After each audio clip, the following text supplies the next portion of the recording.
लोकसभा चुनाव को लेकर मध्य प्रदेश कांग्रेस के अध्यक्ष जीतू पटवारी अपनी बयानबाजी को लेकर लगातार चर्चाओं में बने हुए हैं। जहां अब उन्होंने कुछ ऐसा कर दिया जो सोशल मीडिया पर जमकर वायरल हो रहा है, वहीं भाजपा नेता उन पर निशाना साधते नजर आ रहे हैं।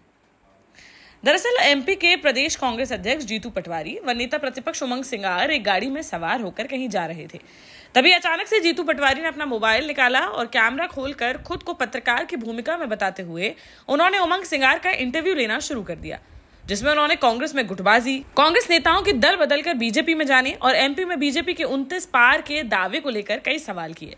जिसके जवाब में उमंग सिंगार ने बीजेपी में जाने वाले पूर्व मंत्री सुरेश पचौरी समेत अन्य दल बदलने वाले नेताओं पर निशाना साधते हुए कहा कि कुछ लोगों की अपनी व्यक्तिगत महत्वाकांक्षाएं हैं। जैसे पचौरी जी 75 साल में पार्टी छोड़ गए। विधायक रामनिवास रावत पर इतने कर्जे हो गए तो उन कर्जे को भरने के लिए उन्होंने पार्टी छोड़ दी। पार्टी से आस्था रखने के बजाय कुछ लोग अपनी व्यक्तिगत आस्था रखने लगे हैं। ये बड़े दुख की बात है। आप भी देखिए एक पत्रकार की भूमिका में जीतू पटवारी द्वारा नेता प्रतिपक्ष उमंग सिंगार का लिया गया यह इंटरव्यू। मैं जीतू पटवारी मध्य प्रदेश कांग्रेस कमेटी का अध्यक्ष हूं और मेरे साथ हमारे सहपाठी, मेरे दोस्त और हमारे विधायक दल के नेता आदरणीय उमंग सिंगार जी हैं। मैं उनसे दोनों परिवार के हैं, पर आज मैं एक जर्नलिस्ट के रूप में हूं और एक ये हमारी पार्टी के विधायक दल के नेता के रूप में। आदरणीय उमंग जी, लगातार बहुत सी बातें आती है कि आप में और जो आपके प्रदेश अध्यक्ष या पार्टी में ग्रुपिज्म है, इसमें आपका क्या कहना है? देखिए, जिस प्रकार से हम लोग यूथ को प्रदेश में पढ़ा रहे हैं, तो भारतीय जनता पार्टी अफवाहें फैलाती है। उनको लग रहा है कि नया यूथ जाग रहा है, आगे आ रहा है, कांग्रेस मजबूत हो रही है। तो ये भ्रांतियां भारतीय जनता पार्टी फैलाती है। दोनों भाई है और कॉलेज और स्कूल के समय से साथ में राजनीति कर रहे हैं।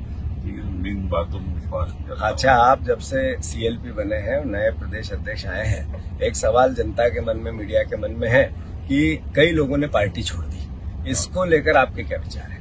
देखिए, कुछ लोग जो मेरे को लगता है कि अपनी महत्वाकांक्षा, व्यक्तिगत महत्वाकांक्षा, जैसे पचौरी जी 75 साल में छोड़ रहे हैं, रामनिवास जी पे इतने कर्जे होगा तो कर्जे पूरने के लिए छोड़ रहे हैं। तो सबकी व्यक्तिगत आस्थाएं हो गई है पार्टी से।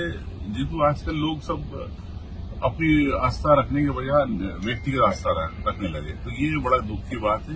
पार्टी का जो जमीनी कार्यकर्ता, उसको देखकर हमें चलना चाहिए, जब जाके पार्टी मजबूत रहती है।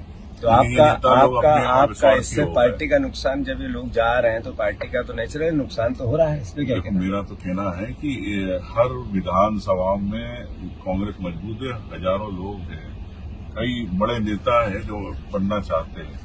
हम मौके उनको मिलेंगे। तो मुझे नहीं लगता कि कहीं पर किसी विधानसभा में कमी की बात है।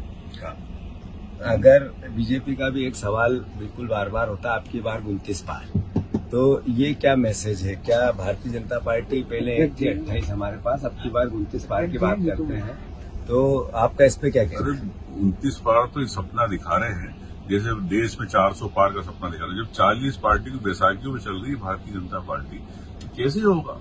ये तो देश की मुख्य मुद्दों से अलग ध्यान भटकाना चाहते हैं। स्वाभाविक है, हर किसान चाहता है कि मेरा कर्ज माफ हो, और जिस प्रकार से किसान को बाजार का भाव नहीं मिलता है, तो हर किसान चाहेगा, हर बहन चाहेगी कि आज जिस प्रकार से भारतीय जनता पार्टी जुमलेबाजी करती है, लेकिन हम कानूनी गारंटी देना चाहते हैं, 8,500 रुपये हर बहन को मिले। तो ये निश्चित तौर से ये योजना है देश के लिए आगामी समय में, और युवाओं के लिए जिनको 1 लाख रुपए एक इंटर्नशिप के लिए देना है, तो निश्चित तौर से एक मील का पत्थर साबित होगा। और आज हम लोग जोवट हैं, गुजरात मजदूरी पर कई आदिवासी परिवार जाते हैं, तो ये 400 रुपए की जो गारंटी, कानूनी गारंटी हम कांग्रेस दे रही है, तो निश्चित तौर से यहाँ पर पलायन खत्म होगा।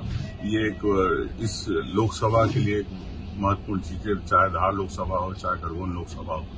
तो निश्चित तौर से 400 रुपए अगर मजदूरी यही मिलेगी आदिवासी को, तो अपना परिवार छोड़ के नहीं आएगा, अपने बच्चे को अपनी पत्नी के साथ रहेगा। ये कांग्रेस की एक बहुत बड़ी योजना। देखिए, आज की तारीख में हम बराबर की टक्कर में हैं, 10 से 15 सीटों पे हम लोग बराबर की टक्कर में। तो मुझे लगता है कि कांग्रेस एक अच्छी सम्मानजनक स्थिति में रहेगी और कार्यकर्ताओं का या जनता का मनोबल निश्चित तौर से आने वाले समय में बढ़ेगा, ऐसा मुझे विश्वास है। इधर इस वीडियो को भाजपा प्रवक्ता पंकज चतुर्वेदी ने ट्विटर पर पोस्ट करते हुए लिखा कि राहुल गांधी तो अभी परिपक्वता से दूर है। लगता है एमपी कांग्रेस के इन दो नेताओं का भी बचपन अभी शेष है। सुनिए तो सिद्ध भी होगा कि कैसी मानसिकता है जीतू पटवारी जी की। वहीं बताया जा रहा है कि उमंग सिंगार और जीतू पटवारी के बीच इस इंटरव्यू की यह पहली किस्त है। इस तरह की बातचीत के अभी 2-3 वीडियो और सामने आ सकते हैं। देश का जाना माना सैनफिन ग्रुप आपके लिए फिर लाया है झांसी में वास्तु के हिसाब से फ्लोर प्लान सहित एक शानदार टाउनशिप, जिसमें सुरक्षा की दृष्टि से सीसीटीवी, एक ही ग्रैंड गेट से एंट्री और एग्जिट, चौड़ी सड़कें, parking, car wash area, senior citizen and international fountain parks, swimming pool, gym, badminton, tennis आदि courts, school, hospital, shopping mart आदि कई सुविधाएं। इसीलिए तो हम झांसी में लोगों की पहली पसंद। 12 साल पहले अपने स्टार्टअप के साथ ही योग्य नेतृत्व, अनुभवी टीम और सक्षम सेंट्रलाइज्ड और उत्तरदायी प्रबंधन के बल पर सबको घर गुणवत्ता के साथ समय पर घर की योजना के तहत सैनफिन समूह ने बहुत ही कम समय में 1500 से ज्यादा यूनिट्स को दिया है कब्जा। समय पर डिलीवरी से हमारे ग्राहकों में बड़ा है विश्वास और मिली है संतुष्टि। सैनफिन समूह ने बहुत कम समय में Sanfin Ashok city, green homes residency, green homes city, Sanfin Ashok valley, Delhi public school, Sanfin शाखा, केन सैनफिन अस्पताल सहित कई अन्य परियोजनाओं के साथ नई झांसी के निर्माण में स्थापित किया है एक बड़ा मुकाम। तो आप भी आज ही आइए अपने परिवार के साथ और कीजिए अपने सपने साकार।